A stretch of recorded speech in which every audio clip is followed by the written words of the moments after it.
L'écologie, en fait, au niveau de son étymologie, oikos, c'est la demeure. Et logie, comme psychologie, c'est la compréhension, enfin l'entendement de cette maison, comment elle fonctionne. Aujourd'hui, ce qu'on se rend compte, par exemple, il y a des études depuis 3, 4, 5 ans qui sont encore plus affirmative sur le fait qu'on est vraiment en train de bousiller la planète. Cet hiver, nous avons eu l'hiver le plus chaud jamais enregistré en Suisse.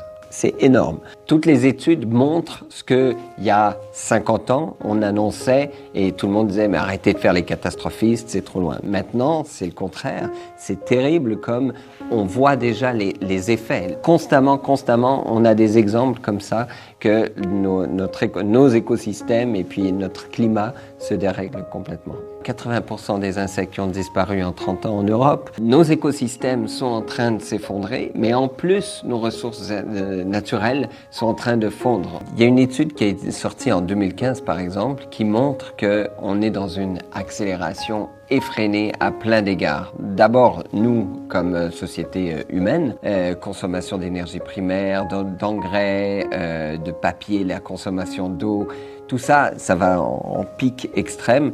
Et à côté de ça, voilà, notre système Terre n'arrive pas à absorber de manière pour pouvoir s'auto-régénérer tout ce pillage, toutes ces extractions.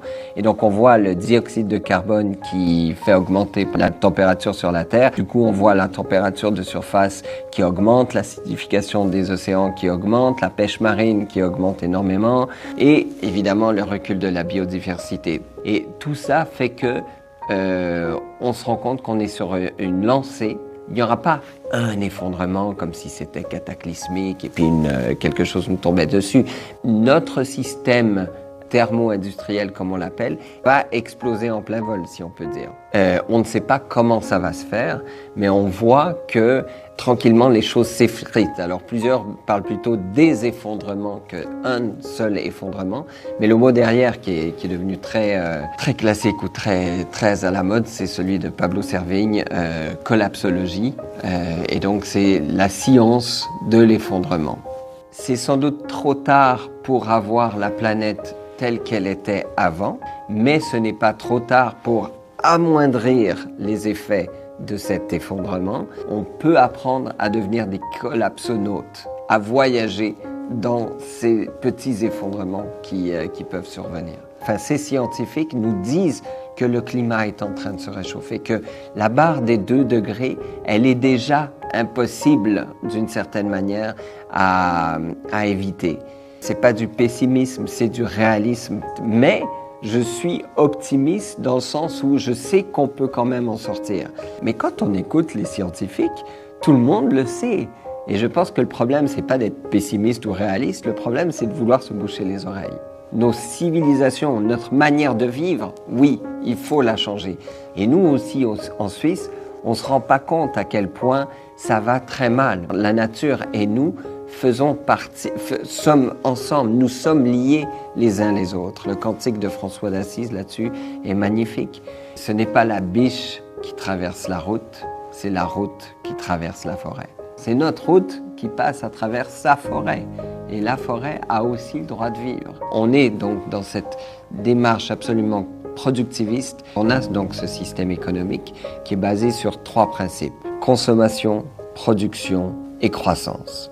Et tout ça dans une vision où on devrait pouvoir atteindre une croissance infinie alors que la Terre est finie. C'est cet aveuglement qui nous fait toujours aller de l'avant qui explique aussi à quel point aujourd'hui c'est catastrophique. Paragraphe 139, quand on parle d'environnement, on désigne en particulier une relation, celle qui existe entre la nature et la société qui l'habite. Cela nous empêche de concevoir la nature comme séparée de nous ou comme un simple cadre de notre vie. Nous sommes inclus en elle, nous en sommes une partie, nous sommes enchevêtrés avec elle. Puis l'autre citation, un développement technologique et économique qui ne laisse pas un monde meilleur et une qualité de vie intégralement supérieure ne peut pas être considéré comme un progrès.